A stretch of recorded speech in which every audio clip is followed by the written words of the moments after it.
Mesdames et messieurs, bonsoir. À la une de l'actualité dans nos régions. Asseoir une stratégie de relance des affaires dans le secteur du transport. Voilà la mission assignée désormais au bureau régional du Haut Conseil des transporteurs, section Haut-Bassin. Fort de 16 membres, l'équipe dirigée par Ahmad Savadogo a été installée par le bureau national hier dimanche à Bobo-Dioulasso. Images et commentaires dans ce journal-là.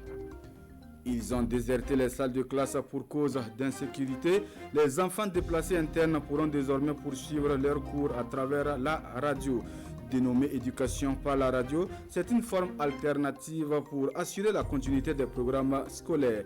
Ce programme qui ambitionne toucher plus de 270 000 élèves sera mis en œuvre par le Centre diocésain de communication et soutenu par l'UNICEF. Des détails dans un instant. Mesdames et messieurs, bonsoir. Une fois de plus, bienvenue à tous. Cela dit, le traitement de l'information en temps de crise. Des journalistes de la région des Hauts-Bassins renforcent leur capacité sur le sujet. Des hommes de médias pour qui il est attendu plus de professionnalisme dans le traitement de l'information. L'initiative est du ministère de la Communication qui bénéficie de l'accompagnement du PNUD et de l'OMS. On en sait davantage avec Mané Kahien et Kadou Lemenki. Communiquer pour éviter une crise et non être à sa base. Tel est l'enjeu de cet atelier qui se veut un cadre de partage d'expériences avec en perspective l'amélioration des connaissances des journalistes sur le traitement de l'information en période de crise. Je crois qu'il faut que cet atelier soit salué. Et nous avons la chance d'avoir donc à la fois Rodrigue Barry par vidéoconférence, mais également Serge Théophile Baliman, qui sont dans le métier, dans le traitement de l'information, la collecte, la diffusion des références et qui ont une expertise pour nous ramener aux choses essentielles. La presse constitue un noyau clé dans la gestion des crises par les gouvernements. Et il est attendu des hommes et femmes de médias plus de professionnalisme dans le respect des standards du métier. Parce que l'engagement communautaire repose aussi sur une bonne communication, une information qui ne crée pas la panique, une information qui nécessite d'obtenir l'adhésion des populations. L'atelier de Bobo-Dioulasso intervient après celui de Ouagadougou. Les principales thématiques abordées étant la déontologie journalistique, appliquée à la gestion de l'information lors des crises et catastrophes sanitaires, et la gestion des fake news. La renaissance et le renouveau du secteur des transports. Voilà la lourde mission assignée au tout nouveau bureau régional du Haut Conseil des transporteurs du Burkina, section Haut-Bassin. Forte de 16 membres, la nouvelle équipe régionale a reçu sa lettre de mission hier dimanche à Bobo-Dioulasso au cours d'une cérémonie d'installation. On en sait davantage avec Mané Kahien et Kadou Lemenki. Des félicitations et encouragements pour ce bureau régional du Haut Conseil des transporteurs, section des Hauts-Bassins. Une instance régionale forte de 16 membres installés ici par le bureau national. Nous sommes venus de Ouagadougou pour remettre le récépissé du bureau régional. Nous sommes contents de la mobilisation de ce matin. Le président régional a une grande mission et avec son équipe, ils ont notre bénédiction. Cette cérémonie d'installation est placée sous le signe de la renaissance et du renouveau du secteur des transports. Le défi, c'est qu'actuellement, les transports agonisent au Burkina Faso. Bon, on nous a beaucoup, il y a longtemps que nous avons placé des gens, des syndicats pour régler ça, pour régulariser un peu les transports, mais jusque-là, ça ne va pas. Avec nous, effectivement, désormais, le gouvernement pourrait vraiment compter, d'accord, sur le Haut Conseil, l'ensemble des transporteurs, pour dérouler tranquillement effectivement son programme de société. Parce que vous l'aurez bien constaté, dans le PNDS, il y a eu une part belle qui a été faite effectivement, c'était du transport. En tant qu'effectivement, il y a eu du moteur, mais en fait du développement. Et aux membres du Haut Conseil des transporteurs d'inviter leurs collaborateurs à travailler main dans la main pour faire rayonner le secteur. Un secteur qui compte se fonder sur des valeurs comme l'intégrité, la solidarité, le patriotisme et le travail. Des transporteurs routiers qui doivent surtout travailler main dans la main pour venir à bout des multiples tracasseries routières auxquelles ils font face.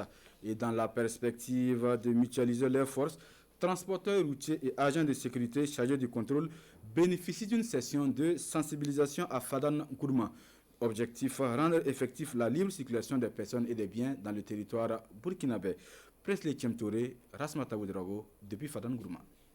Et tracasseries routières, en plus de ternir l'image de nos institutions, contribuent à saper les efforts consentis pour la sécurité des personnes et des biens, regret du commandant du groupement départemental de la gendarmerie de Fadane Gourma.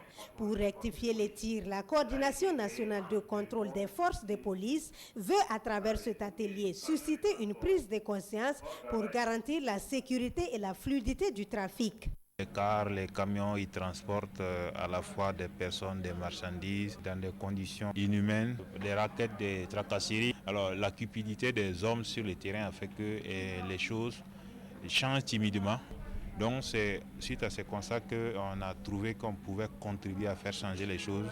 Les principales causes des raquettes et tracasseries routières, les actions de lutte contre les phénomènes ainsi que les attitudes recommandées aux usagers et agents de sécurité, autant de sujets débattus entre partenaires du transport routier. Quand les gens font des raquettes et des tracasseries, c'est pour dire qu'à quelque part, il y a quelqu'un qui est en faute et il y a l'autre qui ne veut pas appliquer les textes, qui les deux s'entendent pour s'arranger sur un règlement. Dans ce sens-là, ça peut porter atteinte donc au dispositif sécuritaire parce que celui qui négocie pour passer sans être contrôlé, c'est pourquoi il négocie. Peut-être qu'il a des objets dangereux, mais celui qui laisse passer aussi ignore que cet individu-là peut être mal intentionné.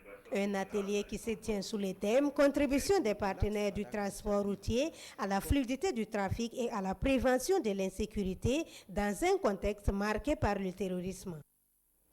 Dans un autre registre de l'actualité, l'éducation par la radio, un nouveau programme scolaire mis en place par le ministère en charge de l'éducation nationale pour assurer la continuité des cours pour les enfants déplacés internes. Plus de 270 000 élèves vont ainsi bénéficier de ce programme.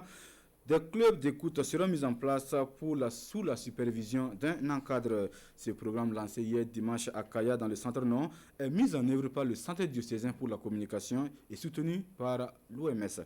Pascal Tapsoba, Yacouba Kouala. De 110 millions de francs CFA, c'est l'apport de l'UNICEF pour soutenir l'État burkinabé dans son programme d'éducation par la radio.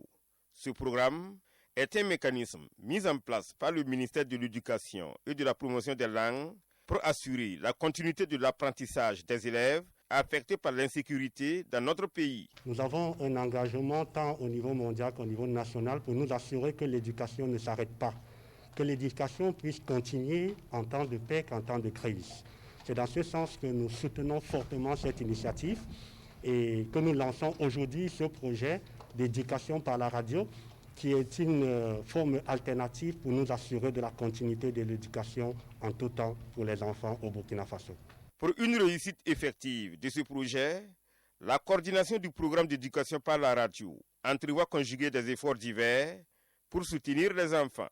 En ce qui concerne le programme PER, nous comptons utiliser deux méthodes pour permettre aux enfants de bien assimiler. C'est d'abord la diffusion des émissions et à travers les différentes radios. Et en plus des diffusions, nous allons distribuer des postes radio à des familles, mais aussi à des groupes d'enfants, accompagnés des clés USB contenant les cours que le MINAPELEN a fait enregistrer. Voici un peu ce que nous comptons faire. Débuté le 1er avril 2020, ce programme prend fin en novembre prochain. Et avec ce système, plus de 270 000 scolaires pourront maintenir leur niveau à travers la radio. Et les gestes de solidarité envers les populations vulnérables qui se poursuivent. 200 personnes vulnérables de l'arrondissement de Ouagadougou ont reçu hier dimanche des vivres, des savons et des masques. Les dons est de Dame Mariam Ozeli, une native du dit arrondissement, qui répond ainsi à l'appel lancé par le président du Faso, Adama Guiti Sekousambo. 200 personnes vulnérables de l'arrondissement 2 de Ouagadougou bénéficiaient de ce geste de solidarité de la part d'une native de l'arrondissement. Elle répond ainsi à l'appel du président du Faso à la solidarité agissante en faveur des personnes touchées par les effets pervers du Covid-19. J'ai eu cette idée de venir offrir ces vivres dans mon secteur. Ça fait 3 tonnes de riz, plus 800 boules de savon, avec 400 masques. Séance tenante, tous les bénéficiaires sont entrés en possession de leur dû. Toute chose qui donne du baume au cœur à plus d'un. Ce don nous sera très bénéfique et nous le remercions pour cela. C'est un soulagement pour nous, mais c'est plus une action de solidarité. Et c'est la raison pour laquelle nous sommes là pour lui dire merci pour cette pensée positive, pour cette action. Et en même temps, lui dire merci au nom des bénéficiaires. D'un coût estimé à 1 500 000 francs CFA, cette donation est la première d'une série selon la donatrice. On s'arrête là pour cette édition du 19h sur la télévision du Burkina.